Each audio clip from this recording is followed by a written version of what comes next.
Voting ਤੋਂ ਪਹਿਲਾਂ ਸਾਬਕਾ ਪੀਐਮ ਸਰਦਾਰ ਮਨਮੋਹਨ ਸਿੰਘ ਵੱਲੋਂ ਪੰਜਾਬ ਦੇ ਵੋਟਰਾਂ ਨੂੰ ਖਾਸ ਸੁਨੇਹਾ। ਖੰਨਾ ਦੇ ਪਿੰਡ ਢਿਲਵਾਂ ਦੇ ਗੁਰਦੁਆਰਾ ਸਾਹਿਬ ਵਿੱਚ ਹੋਈ ਬੇਅਦਬੀ।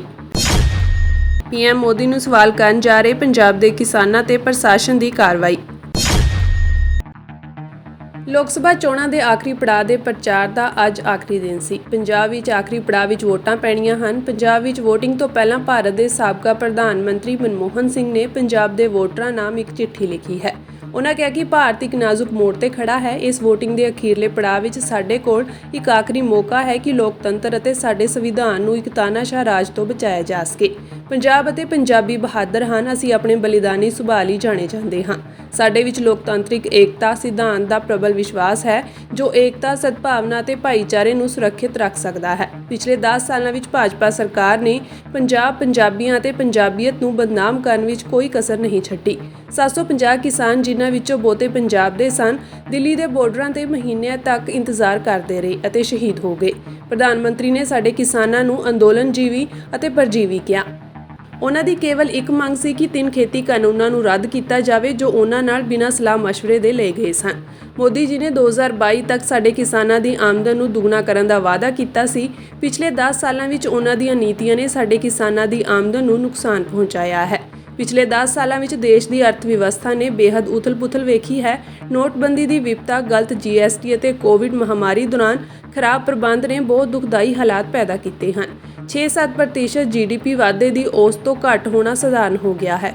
ਭਾਜਪਾ ਸਰਕਾਰ ਦੇ ਹੇਠ ਵਰ੍ਹਿਆ GDP ਵਾਧਾ 6% ਤੋਂ ਘੱਟ ਰਹਿ ਗਿਆ ਹੈ, ਜਦਕਿ ਕਾਂਗਰਸ UPA ਦੇ ਦੌਰਾਨ ਇਹ ਲਗਭਗ 8% ਸੀ। ਬੇਰੁਜ਼ਗਾਰੀ ਅਤੇ ਬੇਲਗਾਮ ਮਹਿੰਗਾਈ ਨੇ ਅਸਮਾਨਤਾ ਨੂੰ ਵਧਾਇਆ ਹੈ ਜੋ ਹੁਣ 100 ਸਾਲਾਂ ਦੇ ਇਤਿਹਾਸ ਵਿੱਚ ਸਭ ਤੋਂ ਉੱਚੇ ਪੱਧਰ ਤੇ ਪਹੁੰਚ ਚੁੱਕੀ ਹੈ। ਜਦਕਿ ਕਾਂਗਰਸ UPA ਚੁਣੌਤੀਆਂ ਦੇ ਬਾਵਜੂਦ ਸਾਡੇ ਲੋਕਾਂ ਦੀ ਖਰੀਦਣ ਦੀ ਸਮਰੱਥਾ ਨੂੰ ਵਧਾਉਂਦੀ ਰਹੀ। ਭਾਜਪਾ ਸਰਕਾਰ ਦੀ ਗਲਤ ਪ੍ਰਬੰਧਕੀ ਨੇ ਘਰੇਲੂ ਬਚਤਾਂ ਨੂੰ 47 ਸਾਲਾਂ ਦੇ ਇਤਿਹਾਸਕ ਨੀਵੇਂ ਪੱਧਰ ਤੇ ਪਹੁੰਚਾ ਦਿੱਤਾ ਹੈ। ਪਿੰਡਾਂ ਦੀ ਮਜ਼ਦੂਰੀ ਵਿੱਚ ਨਿਰੰਤਰ ਗਿਰਾਵਟ ਹੋਈ ਹੈ ਅਤੇ ਮਜ਼ਦੂਰੀ ਵਿੱਚ ਅਸਮਾਨਤਾ ਨੇ ਵਿਆਪਕ ਤਣਾਅ ਪੈਦਾ ਕੀਤਾ ਹੈ। ਭਾਜਪਾ ਸਰਕਾਰ ਨੇ ਸਾਡੇ ਸੁਰੱਖਿਆ ਦਲਾਂ ਤੇ ਇੱਕ ਅਗਨੀਵੀਰ ਯੋਜਨਾ ਲਾਗੂ ਕੀਤੀ ਹੈ। ਭਾਜਪਾ ਸੋਚਦੀ ਹੈ ਕਿ ਦੇਸ਼ ਭਗਤੀ, ਬਹਾਦਰੀ ਅਤੇ ਸੇਵਾ ਸਿਰਫ 4 ਸਾਲਾਂ ਲਈ ਹੈ। ਇਸ ਲਈ ਉਹਨਾਂ ਦੇ ਝੂਠੇ ਰਾਸ਼ਟਰਵਾਦ ਦਾ ਪ੍ਰਗਟਾਵਾ ਹੁੰਦਾ ਹੈ। ਜਿਨ੍ਹਾਂ ਨੌਜਵਾਨਾਂ ਨੇ ਨਿਯਮਿਤ ਭਰਤੀ ਲਈ ਇੰਤਜ਼ਾਰ ਕੀਤਾ ਸੀ, ਉਹਨਾਂ ਨੇ ਵੱਡੇ ਪੱਧਰ ਤੇ ਧੋਖਾ ਦਿੱਤਾ।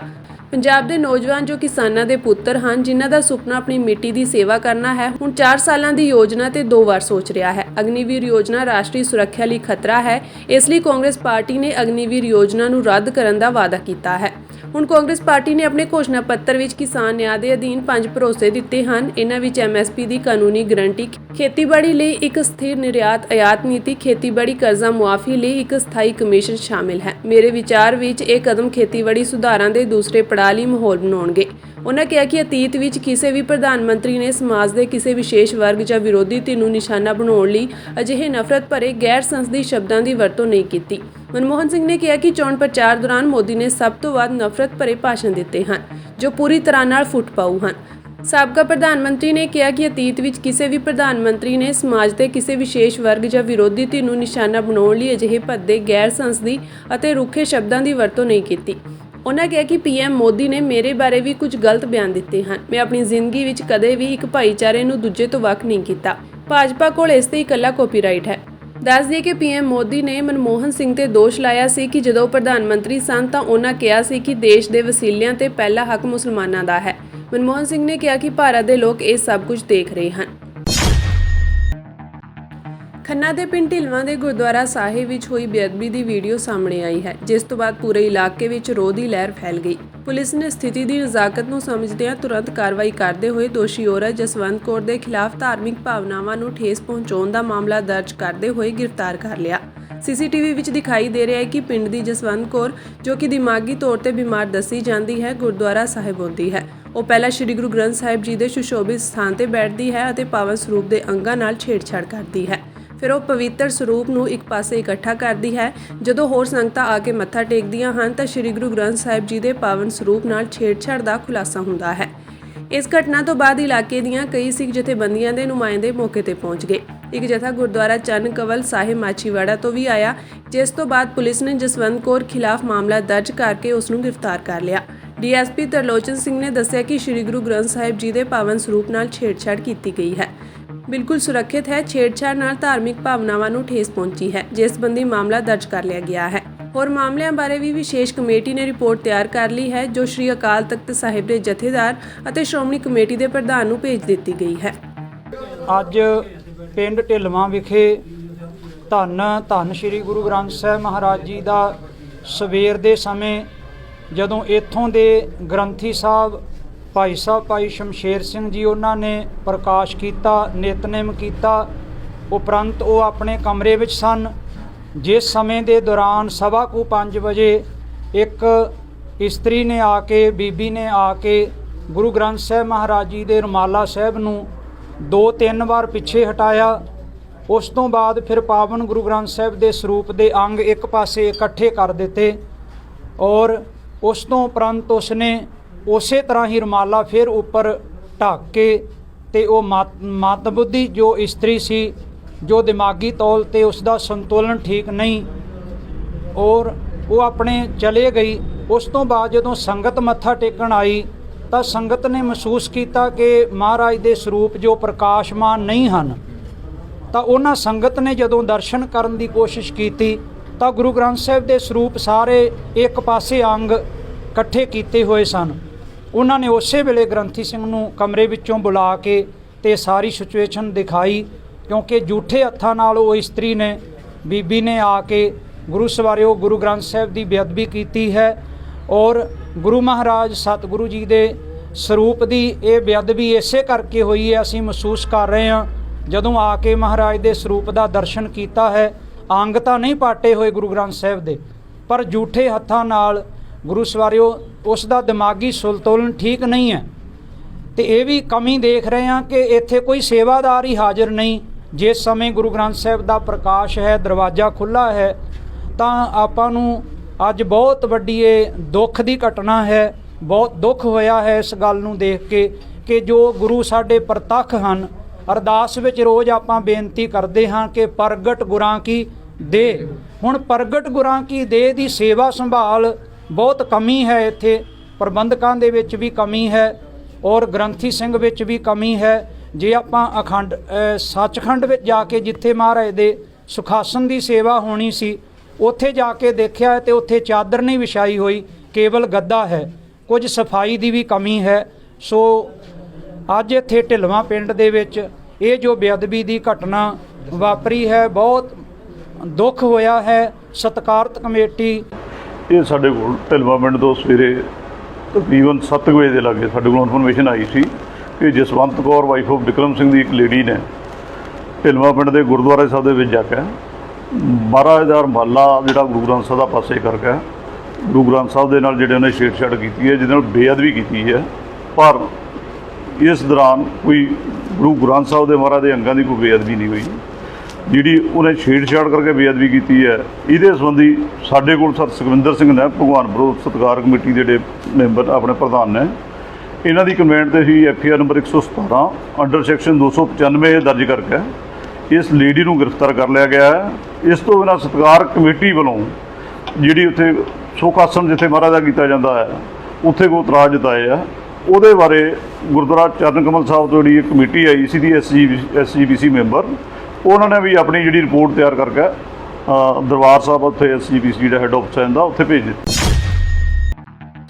ਅੱਜ ਭਾਰਤ ਦੇ ਪ੍ਰਧਾਨ ਮੰਤਰੀ ਨਰਿੰਦਰ ਮੋਦੀ ਨੂੰ ਹੁਸ਼ਿਆਰਪੁਰ ਵਿਖੇ ਸ਼ਾਂਤਮਈ ਤਰੀਕੇ ਨਾਲ ਸਵਾਲ ਜਵਾਬ ਕਰਨ ਜਾ ਰਹੇ ਕਿਸਾਨਾਂ ਨੂੰ ਪੁਲਿਸ ਨੇ ਗ੍ਰਿਫਤਾਰ ਕਰ ਲਿਆ ਤੇ ਕੁਝ ਕਿਸਾਨ ਆਗੂਆਂ ਨੂੰ ਸਵੇਰੇ ਹੀ ਘਰਾਂ ਵਿੱਚੋਂ ਗ੍ਰਿਫਤਾਰ ਕਰ ਲਿਆ ਗਿਆ ਸੀ। ਇਸ ਮੌਕੇ ਪ੍ਰਦਰਸ਼ਨ ਕਰ ਰਹੇ ਕਿਸਾਨ ਆਗੂਆਂ ਨੇ ਕਿਹਾ ਕਿ ਜੇਕਰ ਪ੍ਰਧਾਨ ਮੰਤਰੀ ਵਿਸ਼ਵ ਗੁਰੂ ਬਣਨ ਦੇ ਸੁਪਨੇ ਦੇਖਦੇ ਹਨ ਤਾਂ ਕਿਸਾਨਾਂ ਮਜ਼ਦੂਰਾਂ ਨਾਲ ਗੱਲ ਕਰਨ ਤੋਂ ਕਿਉਂ ਡਰਦੇ ਹਨ। ਦੇਖੋ ਜੀ, ਪੁਲਿਸ ਪ੍ਰਸ਼ਾਸਨ ਦੀ ਕਿਸਾਨਾਂ ਤੇ ਮਜ਼ਦੂਰਾਂ ਤੇ ਜ਼ੁਲਮ ਜੋ ਕਿ ਮੋਦੀ ਦੇ ਕਹਿਣ ਤੇ ਕੀਤਾ ਜਾ ਰਿਹਾ। ਕਿਸਾਨ ਮਜ਼ਦੂਰ ਸੰਘਰਸ਼ ਕਮੇਟੀ ਪੰਜਾਬ ਜ਼ਿੰਦਾਬਾਦ ਜ਼ਿੰਦਾਬਾਦ ਜ਼ਿੰਦਾਬਾਦ। ਕਿਸਾਨਾਂ ਮਜ਼ਦੂਰਾਂ ਦਾ ਏਕਾ ਜ਼ਿੰਦਾਬਾਦ ਜ਼ਿੰਦਾਬਾਦ ਜ਼ਿੰਦਾਬਾਦ। ਵਾਹਿਗੁਰੂ ਜੀ ਕਾ ਖਾਲਸਾ, ਵਾਹਿਗੁਰੂ ਜੀ ਕੀ ਫਤਿਹ। ਦੱਸਣਾ ਚਾਹੁੰਦੇ ਜੀ, ਜਿਹੋ ਜੀ ਕੋਕੋ ਹੋ ਜਾਏ ਬੱਚੇ ਮੋਦੀ ਦੇ ਰਾਹ ਭਗਵੰਤ ਮਾਨ ਵੀ ਤੁਰ ਪਿਆ।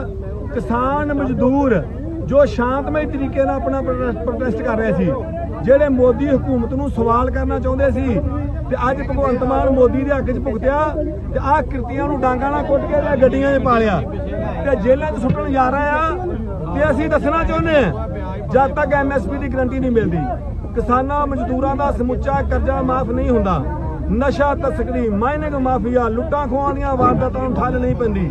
ਇਹ ਸੰਘਰਸ਼ ਨਿਰਵਿਘਨ ਜਾਰੀ ਰਹਿਣਗੇ ਤੇ ਅੱਜ ਇਹ ਸਾਬਤ ਹੋ ਗਿਆ ਹੈ ਕਿ ਜਿਹੜਾ ਭਗਵੰਤ ਮਾਨ ਹੈ ਮੋਦੀ ਦੀ ਬੀ ਟੀਮ ਹੈ, ਬੀ ਟੀਮ। ਤੇ ਪੰਜਾਬ ਵਾਸੀਓ ਸਬਕ ਸੰਭਾਲਿਓ ਸਬਕੇ ਇਹਨਾਂ ਨੂੰ। ਵਾਹਿਗੁਰੂ ਜੀ ਕਾ ਖਾਲਸਾ, ਵਾਹਿਗੁਰੂ ਜੀ ਕੀ ਫਤਿਹ। ਸ਼੍ਰੋਮਣੀ ਗੁਰਦੁਆਰਾ ਪ੍ਰਬੰਧਕ ਕਮੇਟੀ ਦੇ ਪ੍ਰਧਾਨ ਐਡਵੋਕੇਟ ਹਰਜਿੰਦਰ ਸਿੰਘ ਧਾਮੀ ਨੇ ਜ਼ਿਲ੍ਹਾ ਲੁਧਿਆਣਾ ਦੇ ਕਸਬਾ ਸਮਰਾਲਾ ਨਜ਼ਦੀਕ ਪਿੰਡ ਢਿਲਵਾਂ ਵਿਖੇ ਸ੍ਰੀ ਗੁਰੂ ਗ੍ਰੰਥ ਸਾਹਿਬ ਜੀ ਦੀ ਹੋਈ ਬੇਅਦਬੀ ਦੀ ਸਖਤ ਸ਼ਬਦਾਂ ਵਿੱਚ ਨਿੰਦਾ ਕਰਦਿਆਂ ਕਿਹਾ ਕਿ ਸਿੱਖ ਭਾਵਨਾਵਾਂ ਨੂੰ ਸੱਟ ਮਾਰਨ ਵਾਲੀ ਇਸ ਘਟਨਾ ਦੇ ਦੋਸ਼ੀ ਨੂੰ ਸਖਤ ਸਜ਼ਾ ਮਿਲਣੀ ਚਾਹੀਦੀ ਹੈ। ਐਡਵੋਕੇਟ ਧਾਮੀ ਨੇ ਕਿਹਾ ਕਿ ਪੰਜਾਬ ਅੰਦਰ ਬੇਅਦਬੀ ਦੀਆਂ ਘਟਨਾਵਾਂ ਦੇ ਮਾਮਲੇ ਲਗਾਤਾਰ ਵਾਪਰ ਰਹੇ ਹਨ, ਪਰ ਸਰਕਾਰ ਇਸ ਨੂੰ ਗੰਭੀਰਤਾ ਨਾਲ ਨਹੀਂ ਲੈ ਰਹੀ। ਉਨ੍ਹਾਂ ਕਿਹਾ ਕਿ ਪਿੰਡ ਢਿਲਵਾਂ ਵਿੱਚ ਵਾਪਰੀ ਇਸ ਘਟਨਾ ਨੇ ਇੱਕ ਵਾਰ ਫਿਰ ਸਿੱਖਾਂ ਦੇ ਨਾਲ-ਨਾਲ ਹਰ ਸੰਜੀਦਾ ਮਨੁੱਖ ਨੂੰ ਝੰਜੋੜਿਆ ਹੈ।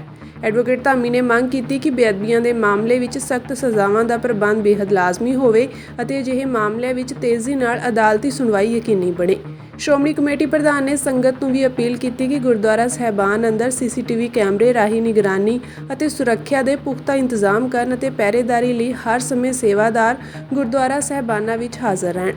ਇਸੇ ਦੌਰਾਨ ਸ਼੍ਰੋਮਣੀ ਕਮੇਟੀ ਪ੍ਰਧਾਨ ਨੇ ਨਵਾਂ ਸ਼ਹਿਰ ਦੇ ਪਿੰਡ ਮਹਿਮੂਦਪੁਰ ਮੰਡੇਰ ਦੇ ਗੁਰਦੁਆਰਾ ਸਾਹਿਬ ਵਿੱਚ ਅੱਗ ਲੱਗਣ ਦੀ ਘਟਨਾ ਤੇ ਵੀ ਗਹਿਰੀ ਚਿੰਤਾ ਪ੍ਰਗਟ ਕਰਦਿਆਂ ਗੁਰਦੁਆਰਾ ਸਾਹਿਬਾਨ ਦੇ ਪ੍ਰਬੰਧਕਾਂ ਨੂੰ ਸੁਚੇਤ ਹੋ ਕੇ ਸੇਵਾਵਾਂ ਨਿਭਾਉਣ ਦੀ ਮੰਗ ਕੀਤੀ।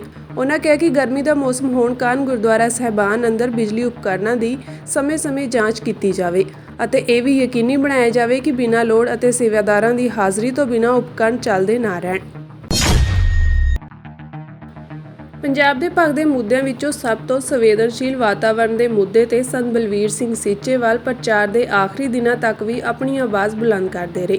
ਵਾਤਾਵਰਣ ਪ੍ਰੇਮੀ ਤੇ ਰਾਜ ਸਭਾ ਮੈਂਬਰ ਸੰਤ ਬਲਵੀਰ ਸਿੰਘ ਸੀਚੇਵਾਲ ਨੇ ਦੱਸਿਆ ਕਿ ਉਹਨਾਂ ਨੇ 2 ਮੁੱਖ ਮੰਤਰੀਆਂ, ਇੱਕ ਸਾਬਕਾ ਮੁੱਖ ਮੰਤਰੀ ਅਤੇ ਪੰਜਾਬ ਦੀਆਂ ਪ੍ਰਮੁੱਖ ਰਾਜਨੀਤਿਕ ਪਾਰਟੀਆਂ ਦੇ ਉਮੀਦਵਾਰਾਂ ਨੂੰ ਲੋਕ ਸਭਾ ਚੋਣਾਂ 2024 ਲਈ ਲੋਕਾਂ ਦਾ ਚੋਣ ਮਨੋਰਥ ਪੱਤਰ ਦਿੱਤਾ।